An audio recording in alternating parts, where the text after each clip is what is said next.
Mr. Lau bought 9 large pizzas for all his pupils in primary 6B to share equally at a party.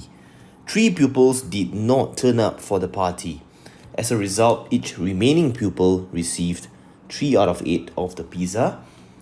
How many pupils did he have in primary 6B in total? So in total means you have to consider those 3 kids that did not turn up as well, because they are also part of 6B. Alright, so to do this question, we need to know how many pupils are there remaining. And to do this, we use 9 large pizzas and we divide it into 3/8. Number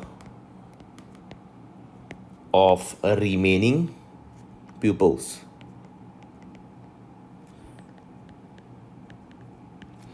Which will be equals to 9 divided by 3 out of 8. So 9 times 8/3 divided by 3 divided by 3. 3 times 8 is 24. Alright, so number of pupils in 6B, you just need to do one more steps.